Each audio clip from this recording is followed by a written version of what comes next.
Hello दोस्तों, नमस्कार। मैं राहुल अहिरवार। स्वागत है आप सभी का मास्टरमाइंड कोचिंग क्लास के यूट्यूब चैनल पर।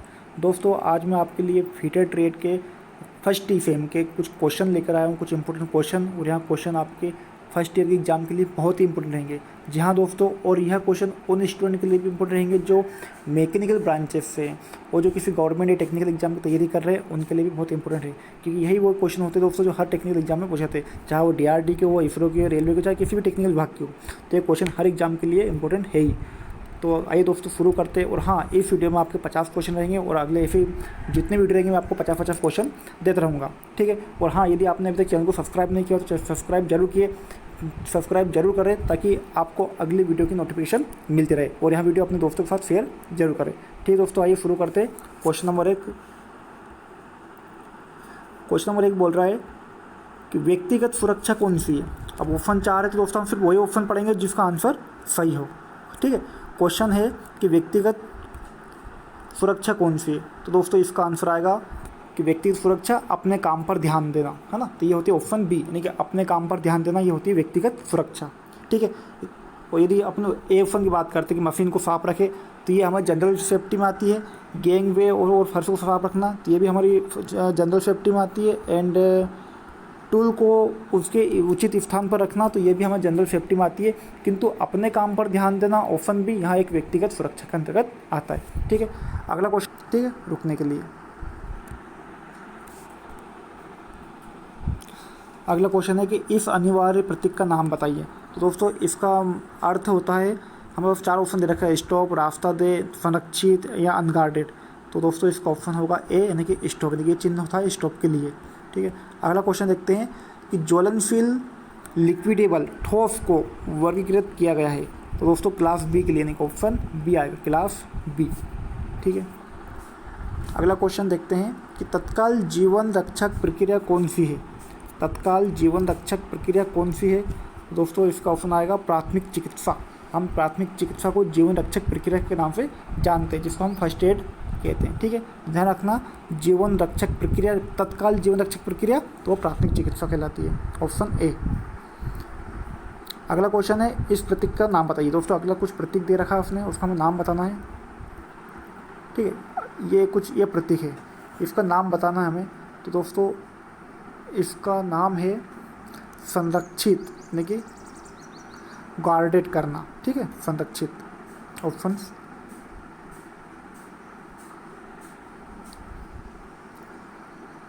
तो दोस्तों इसका आंसर आएगा ऑप्शन सी, यानी कि अनगार्डेड, ठीक है, ऑप्शन सी।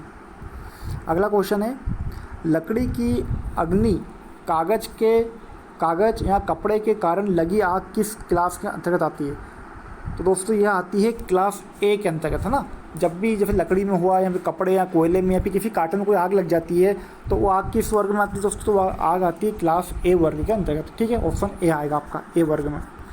अगला क्वेश्चन है कार्बन टेट्राक्लोराइड और क्लोरोडिफ्लोरो मीथेन से भरा हुआ कौन सा अग्निशामक यंत्र है। तो दोस्तों इसका आंसर है हेलोन अग्निशामक यंत्र, यानी कि ऑप्शन डी। ये जो लिक्विड भरा होता है वो किसके अंदर भरा होता है, हेलोन अग्निशामक के अंदर, ठीक है। अगला क्वेश्चन देखते हैं कि कौन सा यांत्रिक व्यवसायिक खतरों के अंतर्गत आता है। तो दोस्तों वो है अनगार्डेड मशीनरी, ठीक है। तो इसका आंसर आएगा ऑप्शन डी, अनगार्डेड मशीनरी। अगला क्वेश्चन है घायल व्यक्ति के रक्त स्त्राव को कैसे रोकें। रोकें, तो उसका ऑप्शन है पट्टी बांधने से या फिर मरहम लगाने से। अगला क्वेश्चन है कि घाव पर टिंचर लगाने से या फिर घाव पर दबाव दे। तो दोस्तों यदि किसी व्यक्ति का अंग से, कटे हुआ अंग से रक्त निकल रहा है, तो उस घाव पर दबाव देने, दबा के रखे ताकि रक्त बहना बंद हो जाए, यानी कि इसका आंसर आएगा ऑप्शन डी, ठीक है। अगला क्वेश्चन है इस चिन्ह का नाम बताइए। दोस्तों ये कुछ चिन्ह है जिसके अंदर एक व्यक्ति रास्ते पर चल रहा है, तो इस चिन्ह का नाम दोस्तों पैदल चलने वाला मार्ग, इसे कहते हैं पैदल चलने वाला मार्ग, ठीक है, ऑप्शन डी। अगला क्वेश्चन आग लगने के 3 कारक क्या है। तो दोस्तों आग किन 3 कारकों से लग सकती है? तो सबसे पहले उस ईंधन की आवश्यकता होती है। ईंधन की आवश्यकता के साथ साथ ऊष्मा चाहिए और ऊष्मा के साथ साथ ऑक्सीजन भी चाहिए। तो इन 3 चीज़ चाहिए, तो इसका ऑप्शन आएगा, इसका आंसर आएगा ऑप्शन ए, ईंधन, ऊष्मा और ऑक्सीजन। इन तीनों की उपस्थिति में ही आग लग सकती है। यदि तीनों में से एक की भी कमी हुई तो हम आग नहीं लगा सकते। ठीक है, तो इसका आंसर आएगा ऑप्शन ए। अगला क्वेश्चन, गोल्डन आवर्स की अवधि को क्या कहा जाता है? गोल्डन आवर्स की अवधि को क्या कहा जाता है? तो दोस्तों उसे कहते हैं घटना के बाद के पहले 30 मिनट, जिसे बोलते हैं गोल्डन आवर्स की अवधि। ठीक है, घटना के बाद के पहले 30 मिनट। ठीक है, ऑप्शन ए। अगला क्वेश्चन देखते हैं,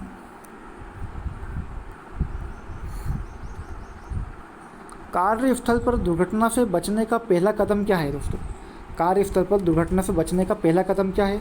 तो वह कदम है सुरक्षा और सावधानी का पालन करें, यानी कि ऑप्शन सी। सबसे पहले अपन सुरक्षा और सावधानी का पालन करें तो हम किसी भी दुर्घटना से बच सकते हैं। ठीक है, अगला क्वेश्चन है, इस प्रतीक को क्या यह प्रतीक क्या दर्शाता? अब ये प्रतीक है, मैं पता नहीं कि ये क्या दर्शाता है। तो दोस्तों इसका आंसर आएगा ऑप्शन बी, गिव वे, यानी कि रास्ता दे। जब भी काला डार्क आता है तो आप समझ जाना कि रास्ता देने का प्रतीक है। अगला क्वेश्चन है कि बेकार कागज़ अलगाव के लिए डिब्बे का कलर कौन सा है, या डिब्बे कलर का कोड क्या है? तो दोस्तों इसका आंसर आएगा नीला, ऑप्शन बी। यहाँ रोड साइन किस तरह का है? कुछ साइन दे रखा है, अगला वो किस तरह का पूछा है उसने, ये है। ठीक है, ये पेट्रोल पंप दे रखा है, उसके बाद एडवांस डायरेक्शन साइन दे रखा है, दिल्ली दिल्ली ऊपर दिल्ली। तो मैं पूछा कि किस तरह का है? तो दोस्तों इसका आंसर आएगा सूचना का चिन्ह। ये सब सूचना दे रहा है कि यहाँ पे पेट्रोल पंप है, हमें सूचना मिल रही है। इसके बाद दिल्ली के 3 रास्ते जा रहे हैं, तो ये भी हमें क्या मिल रही है? सूचना। ठीक है, तो ऑप्शन डी आ गया इसका आंसर, सूचना का चिन्ह। 17वां क्वेश्चन है, ज्वलनशील और बहने वाले तरल आग के लिए किस अग्निशामक यंत्र का उपयोग किया जाता है ना? ज्वलनशील और बहने वाले तरल आग के लिए किस अग्निशामक यंत्र का प्रयोग किया जाता है? कहने का मतलब ये है दोस्तों कि जो तेल होते हैं, जैसे मान लो पेट्रोल, डीजल और जो भी ज्वलनशील पदार्थ है जो बहने वाले हैं, तो उसको उस आग को बुझाने के लिए हम किस अग्निशामक का प्रयोग करेंगे? तो इसका आंसर आएगा फोम एक्सटिंग्विशर, यानी कि जो फोम अग्निशामक यंत्र होता है फोम वाला, उसका प्रयोग हम तरल पदार्थ से लगी आग को बुझाने के लिए करते हैं। ध्यान रखना। ठीक है, इसका आंसर आएगा ऑप्शन ए। अगला क्वेश्चन है, फर्स्ट यानी कि प्राथमिक चिकित्सा के ABC में एक का क्या मतलब है?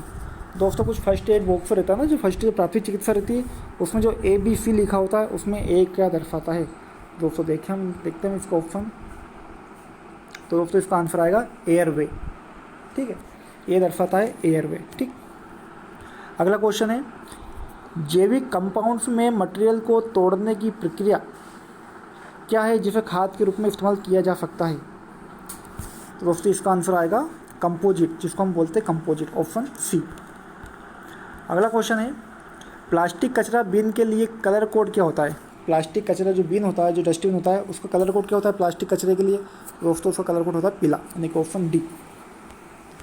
अगला क्वेश्चन है, एक फाइल दे रखी है, तो फाइल में जो एक्स वाला भाग है, इस भाग का नाम क्या है? देखते दोस्तों इसमें ऑप्शन। तो दोस्तों इसका एक्स वाला जो भाग है उसे बोलते हैं हम हिल।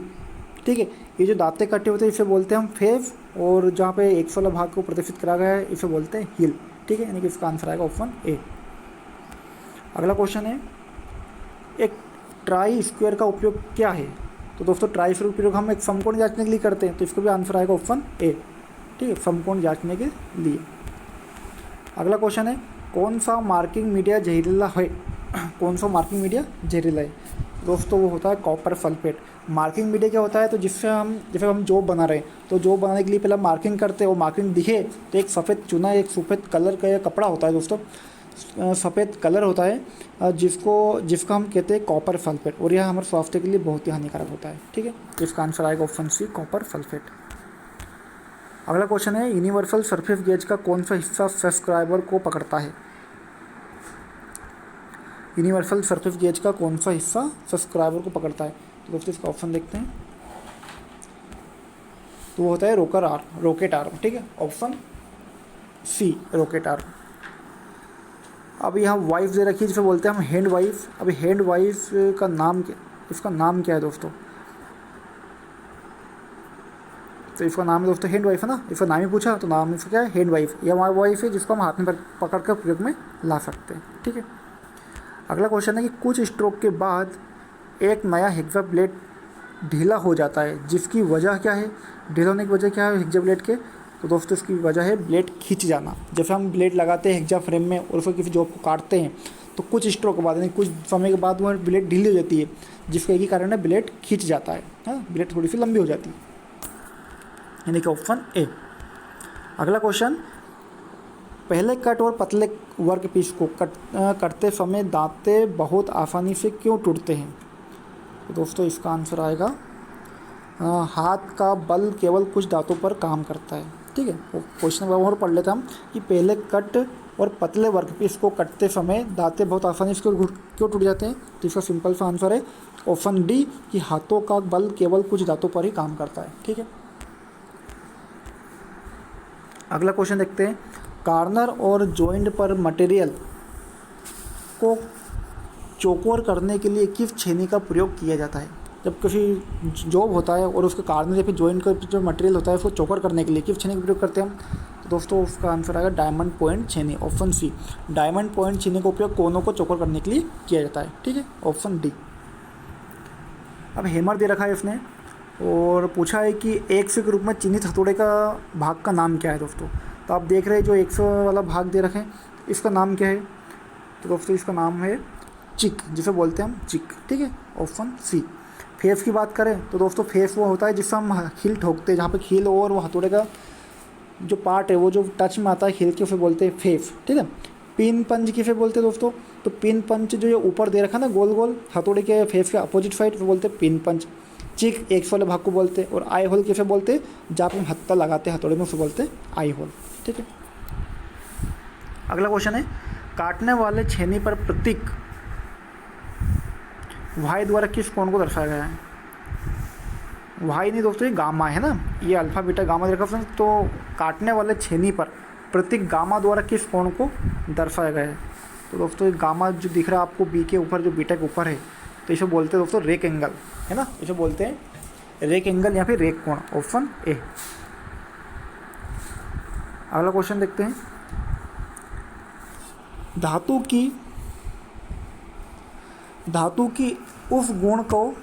धातु का उस गुण का नाम बताइए जिसमें वह बिना टूटे तार में खींचा जा सकता है। तो दोस्तों हम जो किसी तार को खींचते हैं और वो टूटता भी नहीं है, उस गुण को क्या बोलते हैं? तो उस गुण को बोलते हैं डक्टिलिटी, यानी कि ऑप्शन ए। ठीक है।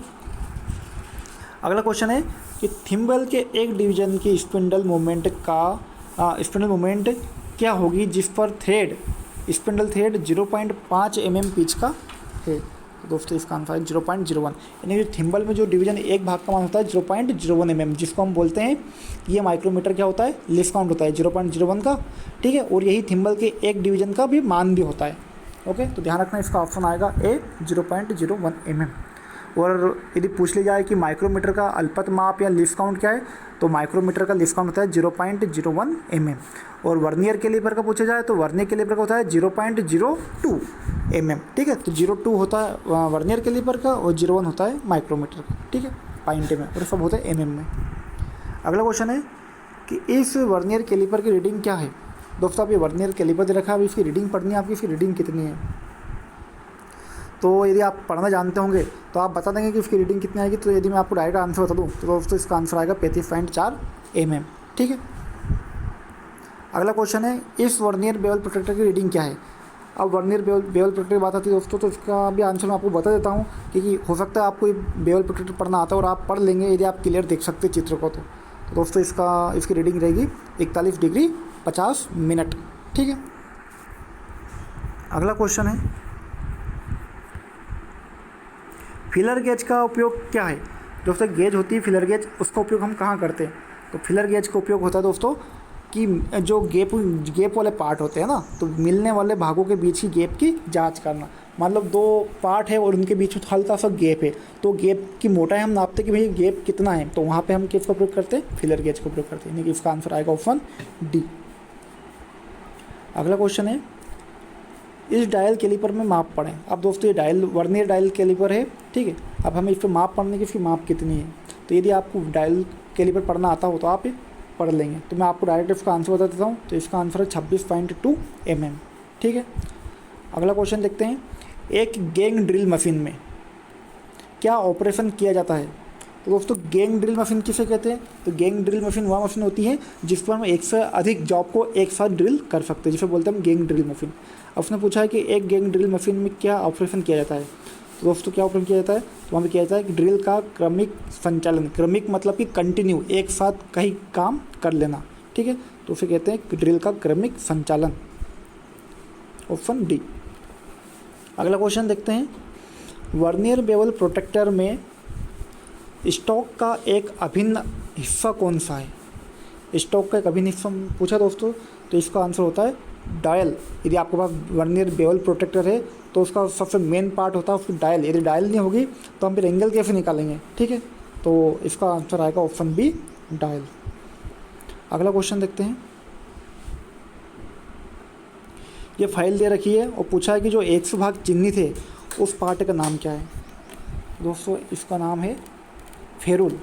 जो फेरुल दे रखा है ये हत्थे और हत्थे के आगे वाले भाग पर लगा होता है, जो एक इस्पात यानी कि स्टील की पट्टी होती है जो हैंडल के चारों ओर लिपटी होती है, आसपास गोल गोल लिपटी होती है, जिसे बोलते हैं हम फेरुल, ठीक है।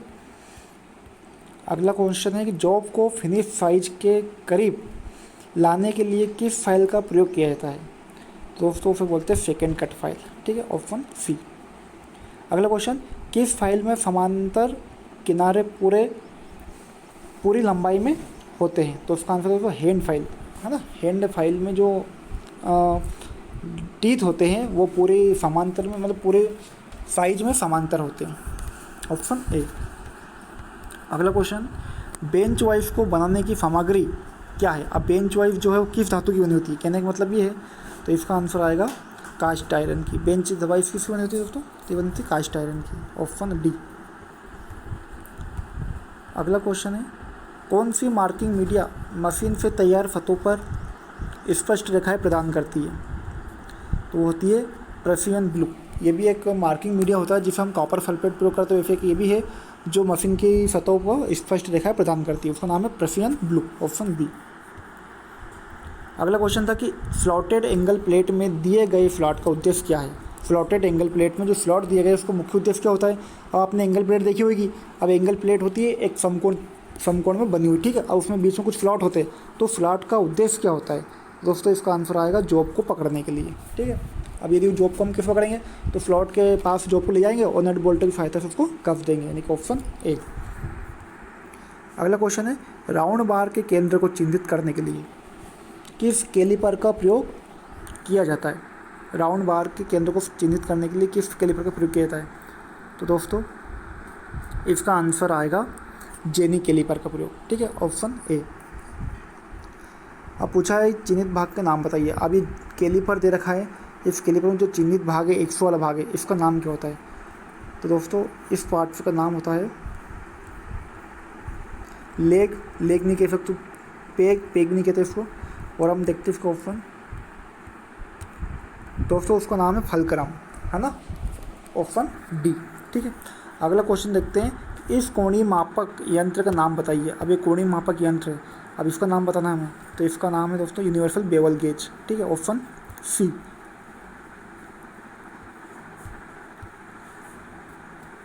अगला क्वेश्चन, 10 डिग्री से ऊपर के संकीर्ण खांचे और कोण को भरने के लिए किसका प्रयोग किया जाता है। तो उसका आंसर आएगा नाइफ एज फाइल का, ठीक है, ऑप्शन डी। अपन और देख लेते हैं कि उस दोस्त का नाम बताइए जब धातु के चिप्स फाइल के दांतों में बीच घुस जाते। दोस्तों उसे बोलते हैं पिनिंग ऑफ फाइल, ठीक है। जब फाइल काटना बंद कर देती है उसे बोलते हैं पिनिंग ऑफ फाइल, यानी कि ऑप्शन बी। अगला क्वेश्चन देख लेते हैं, लास्ट क्वेश्चन हमारा ये कि आयल ग्रूवेस को काटने के लिए किस छीनी का प्रयोग किया जाता है। तो दोस्तों आयल ग्रू को काटने के लिए हाफ राउंड छीनी जो होती है, हाफ राउंड चीजल, उसका प्रयोग किया जाएंगे, ऑप्शन सी, ठीक है। दोस्तों ये 50 क्वेश्चन थे और अगले 50 क्वेश्चन मैं आपको अगले वीडियो में देने वाला हूँ। तब तक आप इन्हें पढ़ें और समझने की कोशिश करें। और यदि आपको वीडियो अच्छा लगा हो तो आप लाइक जरूर करें और यहाँ वीडियो अपने दोस्तों के साथ शेयर जरूर करें, ठीक है। और यदि आपने चैनल को सब्सक्राइब नहीं किया हो तो चैनल को सब्सक्राइब जरूर करें, ठीक है दोस्तों। मिलते हैं नेक्स्ट वीडियो में, तब तक के लिए जय हिंद।